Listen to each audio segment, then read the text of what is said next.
Now it's my pleasure to introduce our commencement speaker, Odell Hagens, a name synonymous with dedication, passion, and unwavering loyalty to the Florida State University family. I thank the graduating class of 2024 and President McCullough for sharing their graduation with me, my mother for having, watching me. That was my graduating day too. That meant a lot to me.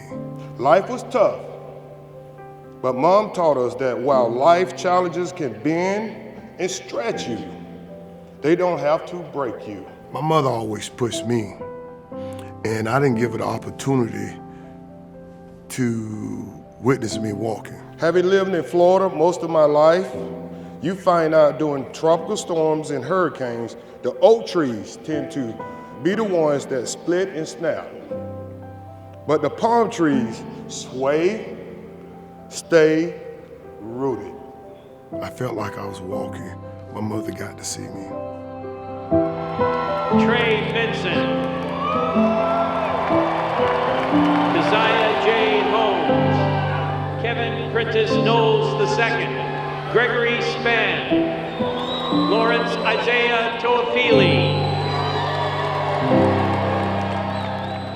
You all love each other. Very much so. This guy. Very much so.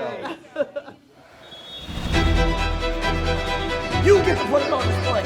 Your heart, your identity, everything that makes this team so special. I don't want it to be easy. I want it to be challenging, but I get to watch you rise up. I get to watch you climb.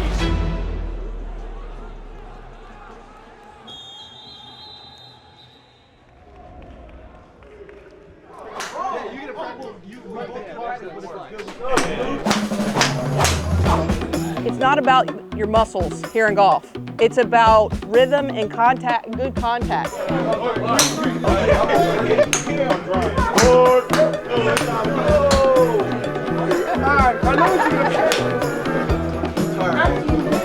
It was a great time just to go out there and bond with all of our teammates, and it just speaks to Coach Norvell kind of trying to create an atmosphere outside of football and just bring us all closer together as teammates and enjoy something with the guys and also have something outside of just football and the facility. I think it brought all of us together. We all competed, we all helped each other. A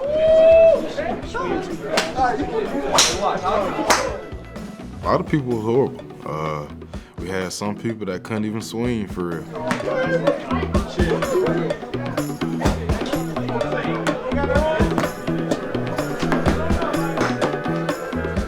I feel like this class is super tight, and it kind of started all when we were getting recruited. We got close during recruitment, official visits, on the recruiting trail. We all made an effort to try and get each other here.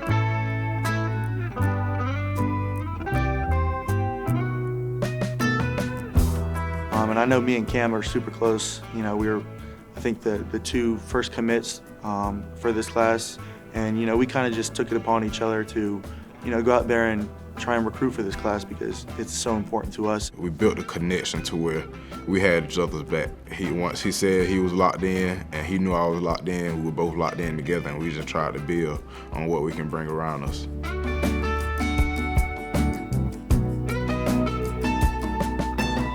What Coach Norvell has done with this team so far, the leaders are being able to talk to the young guys and kind of set us up for success down the line, and I feel like that's huge, and it speaks volumes about Coach Norvell's program. And it's just not one person being a leader. Like, there's multiple people in the locker room that, you know, are helping people along and kind of showing them the right way.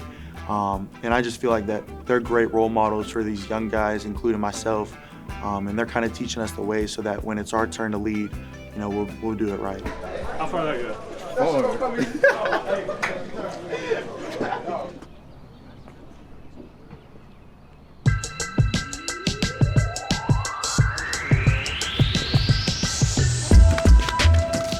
Back, baby.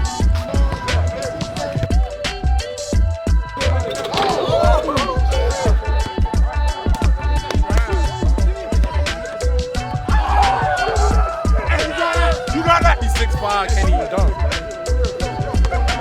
What up? It's Ed checking in the water tub.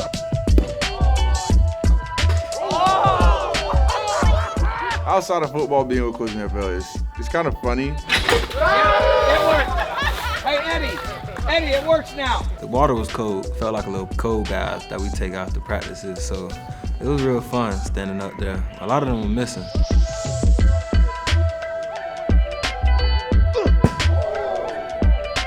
I mean, the bond, it just grows. Being able to actually have a fun time with your coach. He's different from every coach in the country. Like, he don't just care about ball. Like, he care about you as a person. Don't record me.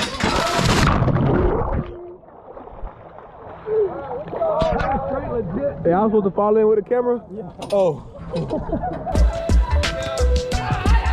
Just all us going out there to the Coach Norvell house just early before the season, it just feels like it brings more of a connection to us. It's a big part of like the process, you know, because we have a lot of transfers. You know, a lot of guys left, brought a lot of guys in with the freshman class, just to build that chemistry back. Because at the end of the day, you have to trust your brother on and off the field.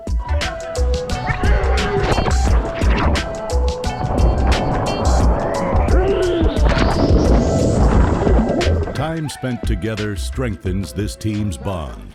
But for Darrell Jackson and Josh Farmer, their connection was built long before their time as Seminoles. Their paths to Florida State were anything but easy. Well, growing up, Josh always, he had, like everybody say, he had the work ethic that a lot of kids that, it's not instilled in a lot of kids. And I remember taking him to a Florida State game, and this was the game when Florida State played Clemson at home. Protecting an 18-game winning streak. It's a school record.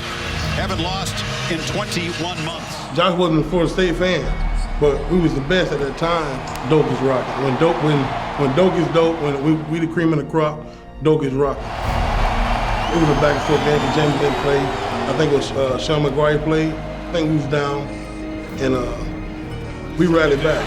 Pressure, grab, drop for a loss. And Josh looked at me. Mind you, he wasn't a Florida State fan. He was 10 years old at this time, and he looked at me. He said, "I'm gonna play for Florida State." When he got into Doug Campbell the whole experience, the spear, the war chant, the vibe in that stadium, I think that got him hooked. And coming from where we come from, I can count on the hands of people who played at this type of level. I'm just looking at Josh like, it's gonna be hard. Okay, I was 2 when my dad died. I was 11 when my mom died. I'm the youngest of 8, and everybody about 3 years apart from me to my older sister. We all 3 years apart.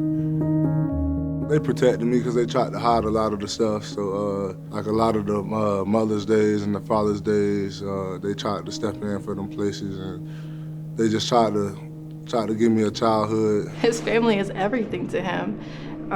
His siblings, that's his foundation, that's his rock, Josh, he lost his parents at a very young age, and Father's Day and Mother's Day comes around, I've never seen Josh cry before, but I know those days are a little bit harder for him. So I know behind closed doors, he has those moments where that we don't see it, When Mother's Day used to come around in middle school and high school, the teachers, we used to make Mother's Day cards and stuff, and the teachers would ask, you gonna get to see your mom? Or Father's Day cards, you gonna get to see your dad?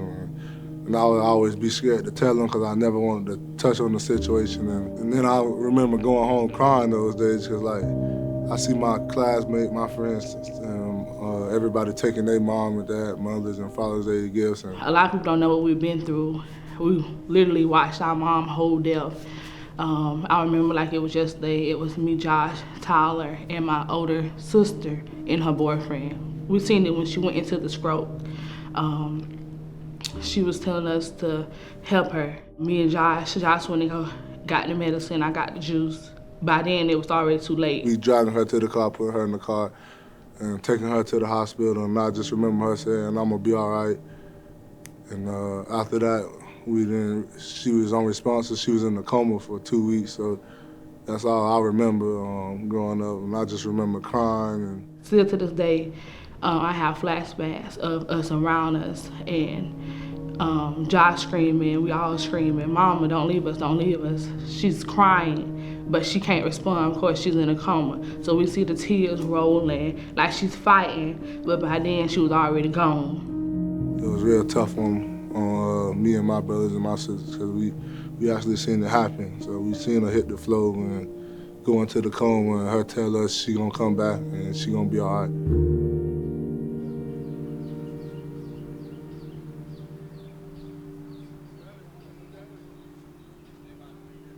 Well, growing up in Port St. Joe, around my grandma's house, it was a lot going on. My grandma, she sold, like alcohol and beer and stuff, to make ends meet for us, trying to make everything that we had, for school clothes, and make sure we eat every day. And, she did a great job with that. All them big boys you got, I said, them boys ain't gonna do nothing. It was 8 of us in that house. That's a 2-bedroom house. We made it work. We was honored to have our grandmother, that stepped in and played a huge role. But we also had each other. It's 8 of us. We had each other, and when one didn't have, we made sure the other had. But it was rough times, man. I remember it was tough nights. Like it was nights where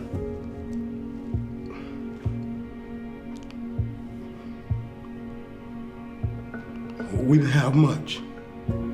Everybody we don't even have a dryer, so my grandma don't own a dryer to this day, so everybody, she washed the clothes and she hang them on the line, and it's still like that.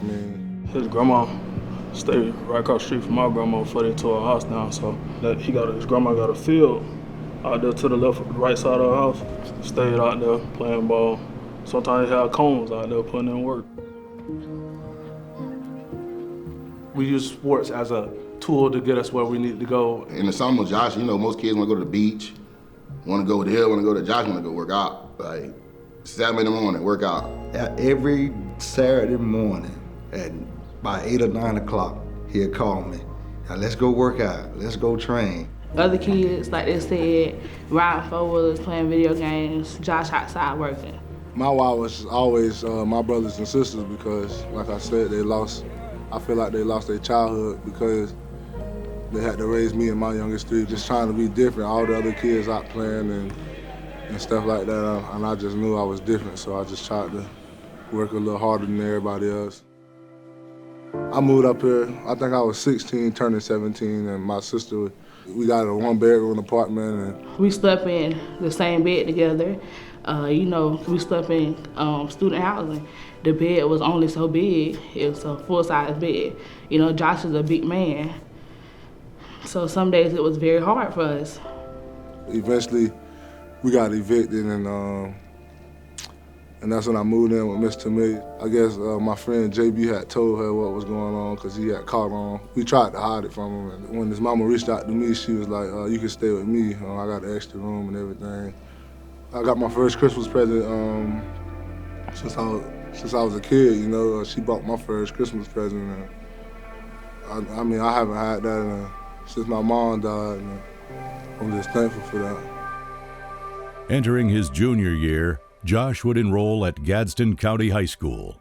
Here, he would meet his current teammate Darrell Jackson and coach Corey Fuller.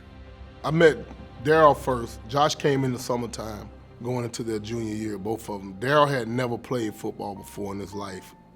Josh did. It's just raw kids that just was big. When we met when I first got to Gaston, I just came from a camp. Josh walked into a locker room being an outside kid. He did a gesture to Darrell that I think Darrell has never forgot to this day. He had some gloves I wanted. It was some Navy gloves. And I asked him, can I get them? And actually, he just gave it to me. Like, he was like, you want these, bro? I'm like, yeah. And ever since then, we just clicked from there. From that gesture of just giving Darrell those gloves, they've become like blood brothers. So Josh and Darrell was like salt and vinegar. It was oil and water. Darrell was brand new to football, didn't know anything about football or working, and Josh was just head over heels with work. He wasn't fully developed yet, but all he knew was work. They was polar opposites, but they matched together so much and they built off of each other, where they competed with each other in practice. And Darrell noticed how hard Josh worked, so it fed off of him. Darrell was still young in the football. He didn't understand the importance of doing the extra work, but he slowly started to get into that because him and Josh played the same position, and he didn't want Josh, Darrell didn't want Josh to outdo him. Both guys are competitive. It got so bad, competition in a good way. We was in a game playing against Mariana, and they was driving down the field. I called a timeout. I exploded them on the sideline. So they was driving, we ended up making a big play on it, but they was arguing about who wasn't doing their job on the sideline. And it was a healthy argument that I enjoyed because now I know they're ready to leave the bosom and go out and be successful. They went from just thinking they love football to really knowing, challenging they like it, to loving it.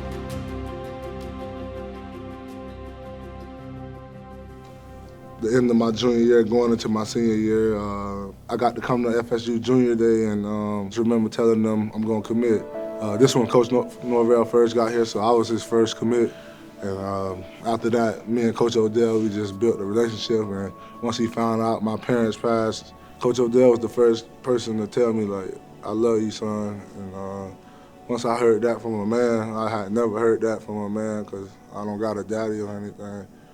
So we just clicked. After a dominant senior season as one of the best defensive duos in Florida, Josh would enroll at Florida State.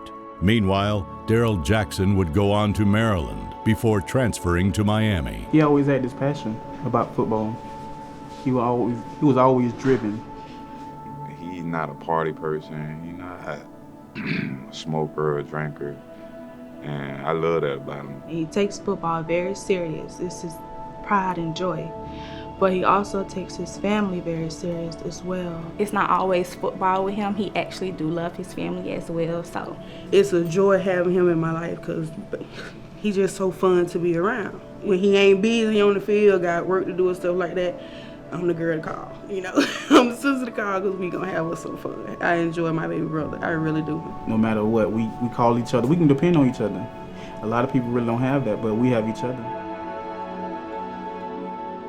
Well, you know, I'm the baby of the bunch, and I was a sophomore. Well, I'm about 18, 19 years old.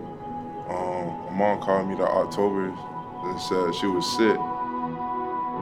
Like all of us, we always depended on my mom, because mom always been there. She was the go-getter of the family and taught us how to survive and everything. So when she called us, it really hurt my heart. I was trying to keep it from him. I didn't know really what was going on at that moment. But she really ain't tell me until after the season. Then that December came, I called my mom. I said, Mom, you been having my mind? I said, I'm coming home. Like, it wasn't no thought, like no question about it. When I entered the portal in December, I got a call from Florida State, so I could be able to come here. So that's when I committed. But they also told me, like, it's a 50-50 chance that your waiver won't get the pass. So I was like, it's cool. I just want to come home to my mama and play ball. So everything else don't take care of itself.